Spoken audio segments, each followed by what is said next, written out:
आज के इस मौके पर हम सबके मध्य विराजमान मध्य प्रदेश सरकार के उद्यानिकी और खाद्य प्रसंस्करण एवं नर्मदा घाटी विकास मंत्री आदरणीय श्री भारत सिंह कुशवाहा जी, आपके क्षेत्र के लोकप्रिय नेता एमपी एग्रो के चेयरमैन आदरणीय श्री एदल सिंह कत्साना जी, जिला पंचायत मुरैना की अध्यक्षा श्रीमती आरती गुर्जर जी, भारतीय जनता पार्टी के जिला अध्यक्ष डॉक्टर योगेश पाल गुप्ता जी, जिला पंचायत के पूर्व अध्यक्ष हमीर सिंह पटेल साहब, ऊर्जा विकास निगम के अध्यक्ष आदरणीय गिरिराज दंडोतिया जी, हमारे चौरा क्षेत्र के लोकप्रिय विधायक आदरणीय सूबेदार सिंह सिकरवार साहब, भारतीय जनता पार्टी के वरिष्ठ नेता और राज्य शासन के पूर्व मंत्री आदरणीय मुंशीलाल जी, आदरणीय शिवमंगल सिंह जी, जनपद के अध्यक्ष मोहर सिंह जी, हमारे पूर्व जिला पंचायत की अध्यक्षा गीता जी, पार्टी के पूर्व अध्यक्ष केदार सिंह बाबू जी, हमारे भारत सरकार के संयुक्त सचिव अश्विनी कुमार जी, जिले के कलेक्टर श्रीमान कार्तिकेयन जी, मोहन जी, कृष्ण साहू जी, जिला पंचायत के सीओ रोशन कुमार जी, पिंड से पधारे आदरणीय पुरोहित जी, बज्जर सिंह जी, राम कुमार महेश्वरी जी और बीरेंद्र सिंह हरसाना जी, इस अवसर पर मौजूद हमारे इस क्षेत्र के सभी बुजुर्गवार, नौजवान भाइयों बहनों और पत्रकार मित्रों, आज इस क्षेत्र के लिए बहुत ही सुखद क्षण है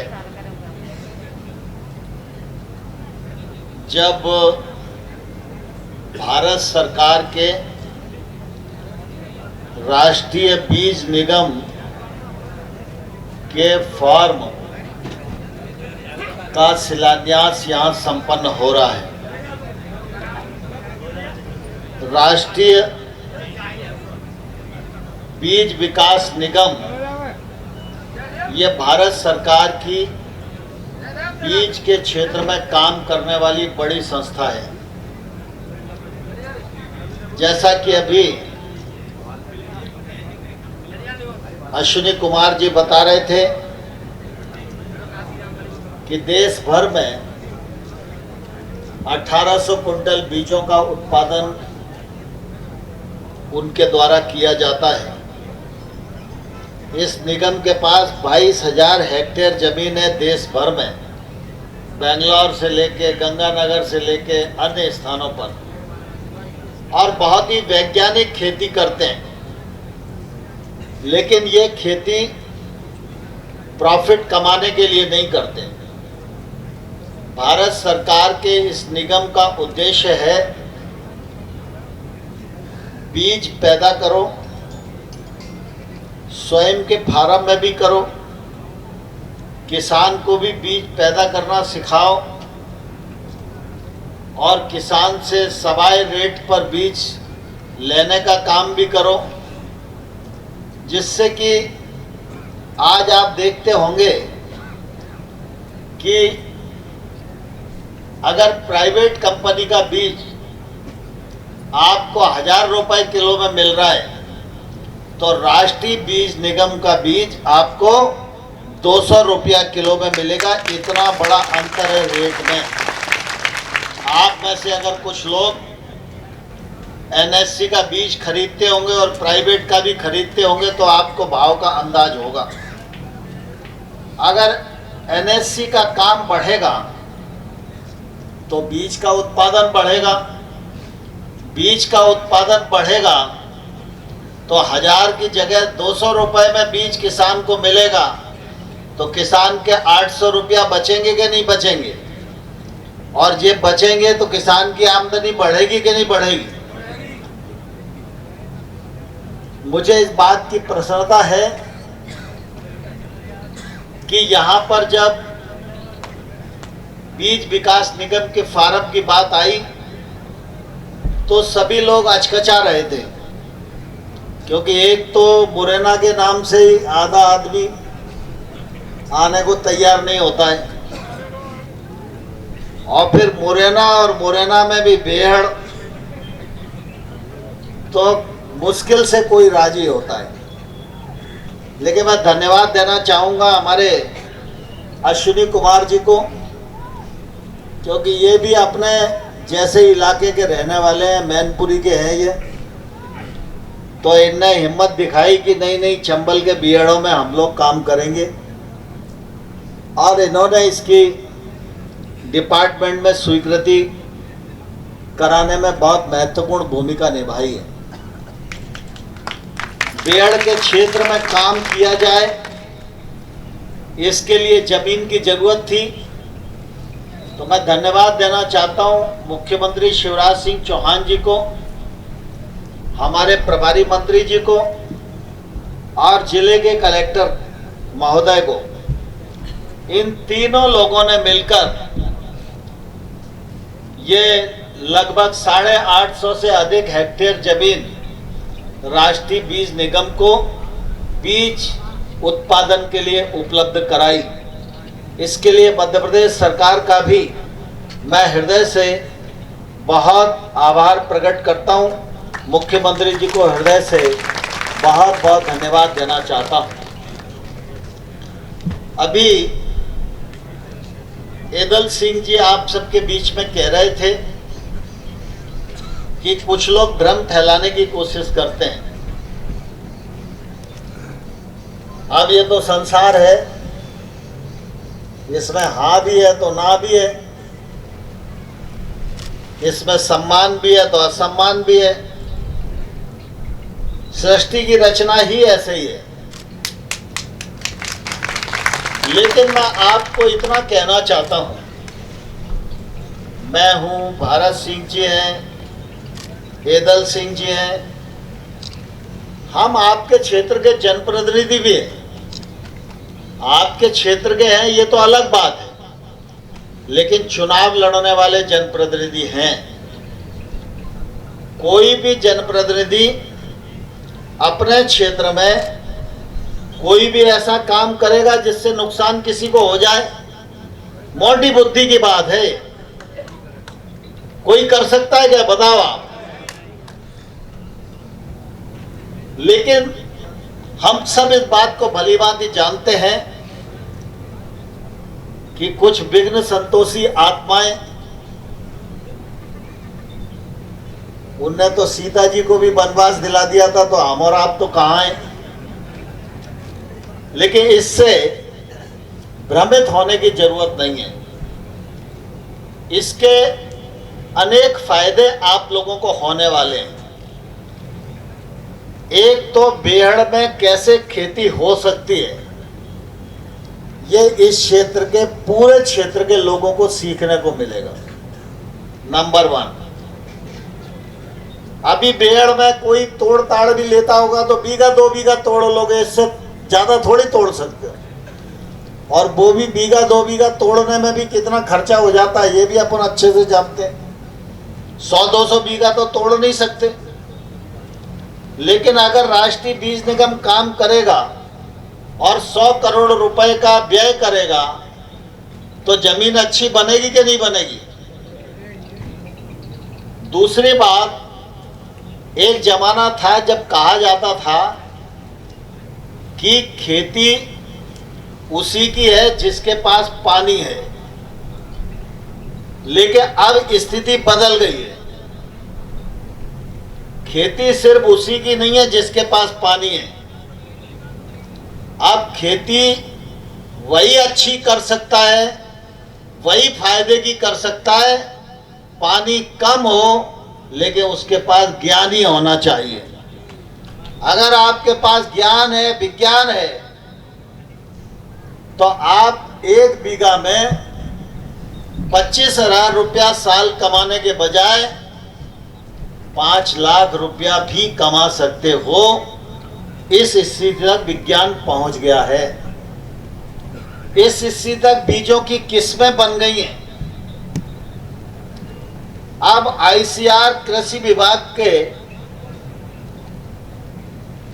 इंस्टीट्यूट ने ऐसे बीजों को ईजाद कर दिया है कि वो बीज आप बोओगे तो अगल बगल की खरपतवार अपने आप मर जाएगी, आपको निदाई और गुड़ाई करने की जरूरत नहीं पड़ेगी।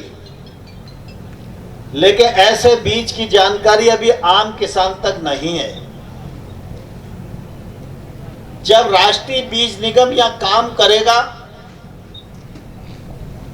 तो तरह तरह के उपकरण उपयोग में लाएगा। सूक्ष्म सिंचाई की योजना का उपयोग वो करेंगे, अच्छे प्रकार का सीड उत्पादन करेंगे। सीड उत्पादन करेंगे तो सीड मशीन से तो होगा नहीं, बीज के उत्पादन के लिए भी मेहनत करने वाले आदमी की जरूरत पड़ेगी। तो पब्लिक प्राइवेट पार्टनरशिप के अंतर्गत इसी क्षेत्र का किसान है जिसको वो पार्टनर बनाएंगे। लेकिन पार्टनर बनेगा वही जो किसानी करता होगा। हम जैसे लोग नहीं है कि रकबे में तो किसान है लेकिन खुरपी भी नहीं चलाते हैं, क्योंकि वो आदमी राष्ट्रीय बीज निगम के काम का नहीं होगा। जो अपने खेत में पसीना बहाता है उससे मिलकर राष्ट्रीय बीज निगम काम करेगा, जिससे उसकी भी आमदनी बढ़े, बीज का उत्पादन भी बढ़े और किसान को सस्ते दाम पर बीज की उपलब्धता भी हो। दूसरा, जब राष्ट्रीय बीज निगम खेती करेगा तो वो नई नई टेक्नोलॉजी का उपयोग करेगा। जब नई टेक्नोलॉजी आपके क्षेत्र में आएगी तो बीज निगम के फार्म पर आपको आने से तो कोई रोक नहीं सकता। समय समय पर वो लोग भी आपको ट्रेनिंग के लिए बुलाएंगे। तो ये काम जरूर यहां पर हो रहा होगा, लेकिन पोरसे का, सबलगढ़ का कोई भी किसान यहां ट्रेनिंग लेने के लिए आ सकता है। और जब वो आएगा, ट्रेनिंग लेके अपने खेत में काम करेगा और अगर खेत में वो बीज का उत्पादन करेगा तो एनएससी उस किसान से एग्रीमेंट भी कर लेगा कि भाई तुम 20 बीघा में ये टेक्नोलॉजी ले जाओ, ये बीज ले जाओ और बीज को विस्तार दो। आप अपने खेत में बीज उगाओगे तो अगर उस जिन्स की कीमत 100 रुपया किलो होगी तो राष्ट्रीय बीज निगम आपसे 125 रुपया कुंटल के हिसाब से वो बीज खरीद लेगा। तो किसान को कहीं इसमें घाटा दिखाई देता है क्या? दूसरा, खेती में काम करना आज के समय में बहुत जरूरी है, क्योंकि परिवार बढ़ रहे हैं और खेती का रकबा घट रहा है, विकास हो रहा है, जमीन की कीमत बढ़ रही है। तो आप बढ़ते बढ़ते बढ़ते बढ़ते बीघा, 2-2 बीघा, 3-3 बीघा एक आदमी के हिस्से में पड़ रही है, तो उसमें कुछ फायदा उतना होता नहीं। तो आदमी जमीन बेचता जा रहा है। शहरों के किनारे की जमीन पर सीमेंट कंक्रीट के जंगल बनते जा रहे हैं और जो छोटा किसान है वो खेती में रुचि नहीं ले रहा है। लेकिन खेती में किसान को रोकना यह देश के लिए भी और दुनिया के लिए भी जरूरी है। पैसा तो कोई भी व्यक्ति किसी भी धंधे में ज्यादा से ज्यादा कमा सकता है, लेकिन अगर खेती कम होती गई और खेती के प्रति अरुचि पैदा होती गई। खेती में उत्पादकता बढ़ाने का काम नहीं हुआ, टेक्नोलॉजी का समावेश नहीं हुआ, अधोसंरचना की उपलब्धता नहीं हुई, उपकरणों की उपलब्धता नहीं हुई, तो धीरे धीरे किसानी को खतरा हो जाएगा। और किसानी को खतरा होगा तो जेब में पैसा तो होगा, लेकिन खाने को कहाँ से खरीदें, हमारे लिए चिंता का विषय हो जाएगा। एक जमाना था जब भारत ऑस्ट्रेलिया जैसे देशों से लाल गेहूं मंगाकर खाता था, लेकिन आज पूरी दुनिया में भारत की ऐसी ताकत बनी है, दुनिया के लोग भारत की तरफ आशा भरी नजरों से देखते हैं कि भारत की कृषि, भारत का कृषि उत्पाद और भारत का मन, इसमें इतनी ताकत है कि अपना भला तो चाहता ही है, लेकिन भगवान श्री कृष्ण के सिद्धांत पर चलने वाला देश है, वसुधैव कुटुंबकम की अवधारणा पर चलने वाला देश है, तो ये दूसरों का भी भला कर सकता है। अभी कोरोना का संकट था तो अनेक देशों को खाद्यान्न देने का हमने काम किया। 90 से ज्यादा देशों को वैक्सीन देकर उस देश के लोगों की जान बचाने का काम किया। और आज जब खेती के बारे में बात चलती है तो सब देशों के अपने अपने आंकड़े हैं, लेकिन विकासशील देशों का बड़ा कुनवा भारत से अपेक्षा करता है कि कभी बुरा वक्त आएगा तो दुनिया में कोई साथ दे न दे, लेकिन भारत हमारे साथ मानवीय दृष्टिकोण को अपनाकर खड़ा रहे। तो आज हम किसानों की, कृषि मंत्रालय की यह जिम्मेवारी है कि हम अपनी किसानी को इतना उन्नत बनाएं, इतना उत्पादक बनाएं कि हम अपने देश की 130 करोड़ आबादी का पेट भरें, और जहां दुनिया को जरूरत पड़े तो ऐसे हाथ बढ़ाकर बांटने का काम भी हिंदुस्तान करे। ये ताकत हम लोगों को अपने भीतर पैदा करना है। राष्ट्रीय बीज निगम का काम इस क्षेत्र में प्रारंभ होने के बाद मैं समझता हूं कृषि क्षेत्र में एक नई क्रांति का जन्म होगा। मेरी आप सब लोगों से प्रार्थना है कि यहाँ छोटे छोटे कर्मचारी रहेंगे, लेकिन ये कर्मचारी देखने में जरूर छोटे होंगे, लेकिन ये तकनीक से परिपूर्ण होंगे, धीरे धीरे काम करेंगे। आपके सहयोग के बिना काम नहीं कर पाएंगे, लेकिन अगर आप सहयोग करोगे तो खेती में क्रांतिकारी बदलाव आएगा। और भारत सरकार का लगभग 100 करोड़ रुपया इन भरकों में खर्च होने वाला है। 100 करोड़ लगने के बाद इन भरकों की तस्वीर भी बदलेगी और इन भरकों की तकदीर भी बदलने का काम होएगा। हमारा मुरैना जिला कृषि प्रधान जिला है। लोग सरसों करते हैं, गेहूं करते हैं, बाजरा करते हैं। सरसों हमारा मुख्य उत्पाद है, इसे और बढ़ाने की जरूरत है। पिछले बार सबको सरसों का अच्छा भाव मिला है। ये भाव भी इसलिए नहीं मिला कि भाग्य से मिल गया हो। बरसों से सरसों के तेल में पाम ऑयल की मिलावट, धान की भूसी के तेल की मिलावट चलती थी। हम लोगों ने सरकार में जब आए तो हम लोगों ने तय किया सरसों के तेल में कोई मिलावट नहीं होगी। जिसको मिलावट वाला तेल खाना है तो सरसों का प्योर तेल ले, पाम ऑयल अलग से ले, अपने घर में मिला के खाए। तेल में मिलावट 20% अलाउ थी, लेकिन बस स्थिति यह है कि 80% पाम ऑयल होता था, 20% ही सरसों का तेल होता था। मुरैना में भी ऐसा ही होता था। बहुत सारे लोगों ने रोकने की कोशिश करी, लेकिन प्रधानमंत्री नरेंद्र मोदी जी ने कहा कि ये मिलावट का खेल बंद करो, जो आएगा उसे अपन देखेंगे। और नरेंद्र मोदी जी की ईमानदार नीति के कारण सरसों के तेल में बाकी तेल की मिलावट को बंद किया गया।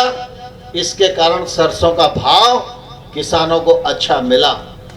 आने वाले कल में भी ये अच्छा भाव मिले, यह सरकार की मंशा हमेशा रहती है। पहले आपको ध्यान है, एमएसपी घोषित होती थी तो सरकार की मर्जी पर निर्भर रहती थी। 500 रुपया कुंटल गेहूं है तो अगले बार जब बढ़ेगा तो 505 कर देंगे, ऐसे ही होता था ना। अब प्रधानमंत्री जी ने तय कर दिया है कि किसी भी जिन्स की एमएसपी मर्जी से घोषित नहीं होगी। पूरे देश में किसान की लागत का असेसमेंट करो, किस क्षेत्र में 1 कुंटल गेहूं पैदा करने में कितनी लागत आ रही है, और पूरे देश भर का विश्लेषण करके जो औसत मूल्य निकलता है उस पर 50% मुनाफा जोड़ो और फिर एमएसपी घोषित करो। इसलिए आपको ध्यान में आता होगा कि अब एमएसपी भी लगातार बढ़ती जा रही है। कई बार जब एमएसपी से जिन्स का भाव नीचे हो जाता है तब हमें ध्यान में आता है कि एमएसपी इतनी है। अगर एमएसपी से ऊपर होता है तो ध्यान देने की जरूरत ही नहीं पड़ती। अभी भारत सिंह जी बता रहे थे हॉर्टिकल्चर के मामले में, अभी मुरैना में ही नूराबाद पर इजराइल और इंडिया दोनों सरकारों के संयुक्त तत्वाधान में 10 करोड़ रुपए की लागत से एक एक्सीलेंट सेंटर बन के अब लगभग तैयार है। कुछ ही दिनों में उसका उद्घाटन होगा। ये एक्सीलेंट सेंटर किसानों की ट्रेनिंग करेगा, नई तकनीक बताएगा और किसान हॉर्टिकल्चर की तरफ बढ़े, सब्जी की तरफ बढ़े, इस दिशा में वो केंद्र काम करे। और आप इस बात को जानते हैं, फसल से ज़्यादा फायदा फल फूल और सब्जी में है। लेकिन आम तौर पर अपन को रफत पड़ी रहती है तो अपन फसल की तरफ भी जाते हैं, आसान भी रहती है। एक बार सरसों बोए आए, फिर कटाई तक इंतजार करना है। बीच के समय में ताश खेलने को समय मिलता है तो आराम से पत्ते खेलने में टाइम निकलता है। लेकिन खेती को अगर ठीक से करें तो खेती एकदम 24 घंटा चाहती है। मध्य प्रदेश में ही ऐसे किसान हैं जो 1 एकड़ खेती में 8-8, 9-9 लाख रुपए की फायदे की खेती कर रहे हैं। हम लोग सोच नहीं सकते कि 1.25 बीघा खेत में 7-8 लाख रुपया आदमी कैसे कमा सकता है। लेकिन आप प्रत्यक्ष को प्रमाण की आवश्यकता नहीं है, आप जाएंगे देखेंगे, ध्यान में आएगा। नूराबाद के इजराइल वाले सेंटर में जाएंगे तो आपके ध्यान में आएगा। नई तकनीक की खेती सीखना है तो राष्ट्रीय बीज निगम का फार्म आपको सिखाएगा। इसलिए इस पूरे अभियान में आप सबके सहयोग की और आप सबके योगदान की अत्यंत आवश्यकता है। जब बदलाव होता है तो हर एक आदमी को तकलीफ होती है। जब सड़क बनती है और अपना 2 फुट का चबूतरा टूटता है तो जिस दिन टूटता है उस दिन तो तकलीफ होती है। लेकिन जब टूट जाता है, सड़क चौड़ी हो जाती है और हमारी गाड़ी हमारे घर के सामने ही खड़ी हो जाती है तो अपने को उसका सुख भी मिलता है। हर बदलाव की बेला का जो इंसान स्वागत करता है वही इंसान आने वाले कल में अमर हो जाता है। आज दुनिया में कई परिपाटियां हैं, कई धर्म हैं, कई पूजा पद्धतियां हैं, लेकिन आप सब इस बात को भली भांति जानते हैं कि बरसों तक मुगलों ने हिंदुस्तान पर आक्रमण किया, मंदिर तोड़े, ग्रंथों को जलाया और हमारी हस्ती को मिटाने की कोशिश की, लेकिन मुगल मिटा नहीं पाए। 250 साल अंग्रेजों ने हम पर शासन किया। 250 साल के शासन में अंग्रेज भी हमारे ताने बाने को मिटा नहीं पाए। ये जो सामाजिक ताना बाना था, ये जो ग्रामीण संस्कृति हमारी थी, जो गांव का भाईचारा था, जो गांव की खेती थी, जो गांव में कैशलेस ट्रांजैक्शन था, भ्रष्टाचार का नामो निशान नहीं था, इसी के कारण अंग्रेज हमारा ताना बाना तोड़ नहीं पाए। इसलिए जो हस्ती हमारी 1000 साल पहले थी वही हस्ती आज भी हमारी मौजूद है। ये हमारे परंपरा और विरासत का परिणाम है।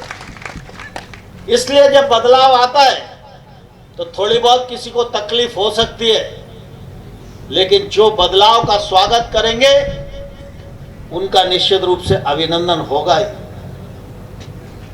उसका अभिनंदन होगा ही।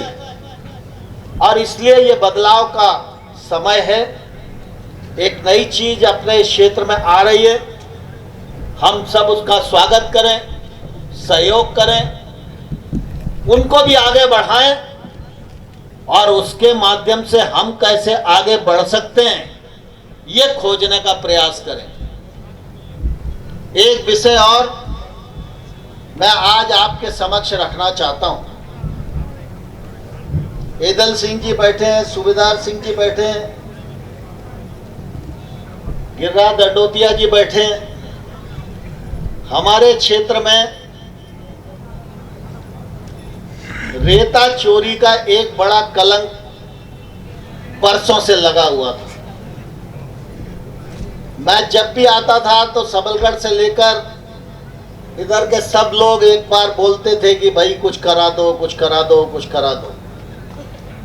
घड़ियाल सेंचुरी है, वाइल्ड लाइफ से कोई भी चीज निकलती नहीं है, लेकिन मैं आपको आज प्रसन्नता के साथ ये सूचना देना चाहता हूं कि जो प्रयास हम लोगों ने प्रारंभ किया वो सिरे चढ़ गया है और अपने क्षेत्र में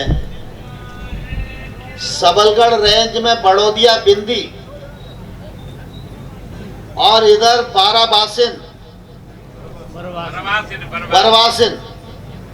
और राजघाट पिपरई, इन क्षेत्रों की लगभग 207 हेक्टेयर भूमि को वाइल्ड लाइफ बोर्ड ने डी नोटिफाई कर दिया है। अब इसमें रेता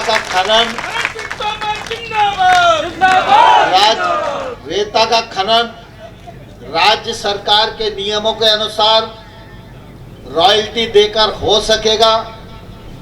मेरा आप सब से प्रार्थना है कि अभी तक तो ठेका नहीं था, अनुमति नहीं थी, अब आगे राज्य सरकार डी नोटिफाई करके इसका कॉन्ट्रैक्ट किसी को देगी, हम सब रॉयल्टी पे करें और रेता का उपयोग करें, इस कलंक को भी मिटाएं। ये नहीं होने वाला काम भारतीय जनता पार्टी की सरकार ने हम लोगों को करके दिया है। मैं अब इतना अनुरोध जरूर करना चाहता हूं, अभी तक तो बहुत सारे ट्रैक्टर ट्रॉली वाले आते थे सिफारिश के लिए, अब आपको प्रार्थना है बिना रॉयल्टी के कोई भी आदमी खनन में भाग न ले, क्योंकि अब शक्ति और बढ़ जाएगी। लेकिन सरकार ने बड़ी सुविधा आपको दी है, आप पैसा भी कमा सकते हैं और रेता का उपयोग भी कर सकते हैं। बहुत बहुत शुभकामनाएं, बहुत बहुत धन्यवाद।